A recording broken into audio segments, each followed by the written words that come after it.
अब हम इसको चेक करते हैं कि ये कैसी बनी है।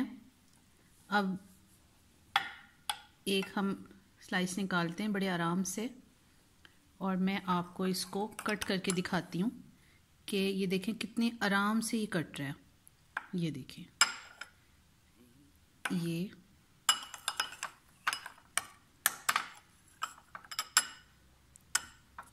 ये आप ये देखें, इसके अंदर कोई गुठली नहीं है। ये देखें, ये देखें, बिल्कुल मक्खन मलाई की तरह से ये कट रहा है। अगर आप भी इसी तरह की मज़ेदार ठंडी ठंडी रस मलाई बनाना चाहते हैं तो मेरी इस वीडियो को एंड तक ज़रूर देखें। बिस्मिल्लाहिर्रहमानिर्रहीम। आज हम बनाएंगे रस मलाई, वो भी इस पैकेट का जो मिक्स है इससे। इसके लिए हमने एक पैकेट लिया है रस मलाई पाउडर का, और ये पाउडर हम घर में भी बना सकते हैं। और इसके अलावा मैंने ये फ्रेश मिल्क लिया है, ये 1 लीटर दूध है, हाफ कप चीनी, 1 इलायची जिसका मैंने मुंह खोल लिया है, और यहाँ पर मेरे पास बटर है। ये हम इसमें बटर इस्तेमाल करेंगे, आप ऑयल और घी भी इस्तेमाल कर सकते हैं। हाँ जी, ये हमने चूल्हा ऑन कर लिया है और फ्लेम ऑन करके ये दूध चूल्हे पर रख दिया है। ये दूध पका हुआ है, यानी कि बॉइल्ड मिल्क है। इसको हमने पकाना है। ये हमारे पास चीनी जिसमें इलायची डाली हुई है, ये हम इसमें ऐड कर देंगे और इसके साथ हम इसको पकाएंगे। पकाना हमने इस तरह से है कि इसको, ये 1 लीटर दूध है, जब ये इसमें से 1/4 खुश्क हो जाए, यानी कि 1 लीटर में 3 कप दूध रह जाए, तो उसके बाद फिर हमने इसको फ्लेम से हटाना है और या हमने स्लो फ्लेम कर देनी है। अभी हमने मीडियम फ्लेम की हुई है और इसको हमने मुसलसल इसमें चम्मच चलाना है। अब हमने एक मिक्सिंग बोल लेना है। हमने अपना रस मलाई का सारा पाउडर बोल में निकाल लिया। अच्छा, हमने एक एग भी लेना है, ये मैं बताना भूल गई थी, और इसको हमने अच्छी तरह से फेंट लेना है। अब हम अपने इस मिक्स के अंदर, ये टेबल स्पून है, तकरीबन लेवल 1, 2 और ये 3 टेबल स्पून हमने बिटन एग डालना है। इसके अलावा, और अब हमने ये टीस्पून लिया है और ये हम तकरीबन 3 टीस्पून ही हम इस बटर के इसमें ऐड करेंगे। ये बटर इसमें ऐड कर देंगे हम। ये ज़रा थोड़ा ठंडा फ्रिज का बटर है।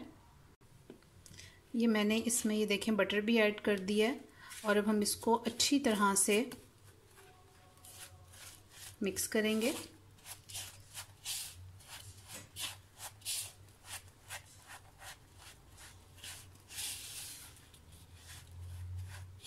और इसको हम स्मूथ सी एक डो में कन्वर्ट करेंगे। आप ये देख सकते हैं कि ये दूध पकने लगा है। दूध को हमने बिल्कुल उबालना नहीं है कि ये दूध उबल के बाहर गिर जाए, इसको बस हमने इसको पकाना है। दूसरी तरफ हमने इसका ये अच्छी तरह से आटा गूंद लिया है। अगर आपका आटा सख्त हो जाए तो आप इसमें थोड़ा सा 1 टेबलस्पून अंडा और ऐड कर सकते हैं, और अगर आपका आटा पतला हो जाए तो आप उसको 1 या 2 मिनट के लिए ऐसे ही छोड़ सकते हैं। अब आपको ये पतला लग रहा होगा आटा, लेकिन ये पतला नहीं है। अब इसमें हम थोड़ा सा लेंगे और इसको ऐसे गोल गोल स्मूथ सी हम बॉल्स बना लेंगे। ये देखें,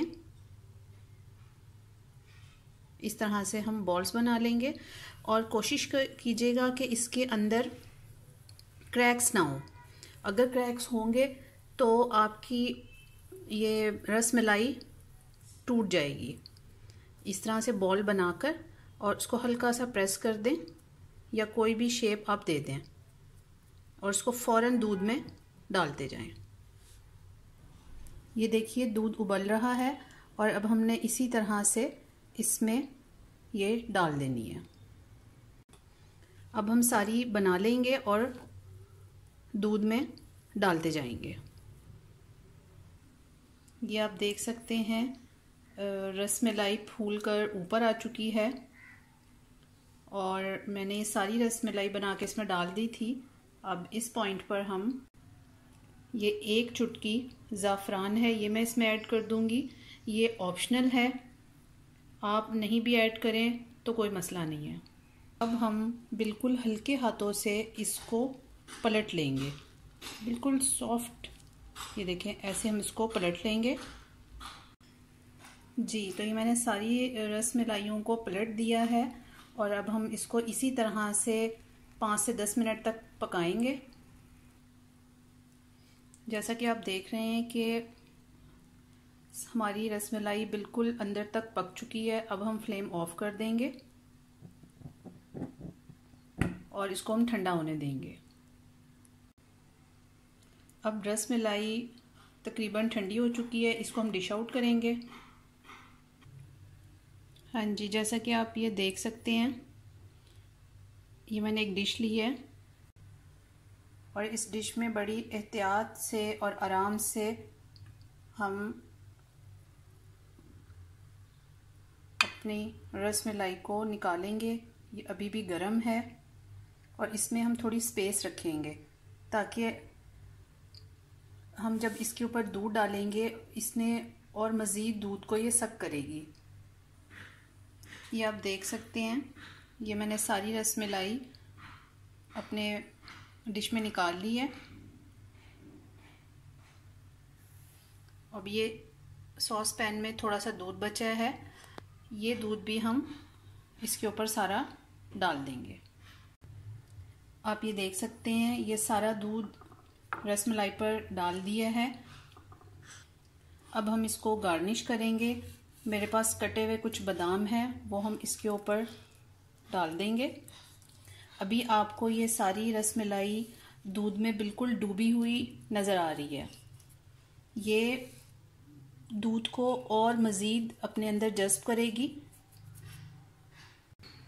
जी, तो ये मैंने चॉप्ड आलमंड के साथ इसको गार्निश कर दी है और इसको अब हम ठंडा होने के लिए फ्रिज में रख देंगे और उसके बाद, क्योंकि ये ठंडी ही सर्व होती है, उसके बाद मैं आपको उसको सर्व करके भी दिखाऊंगी। चैनल को ज़रूर सब्सक्राइब करें। Thank you.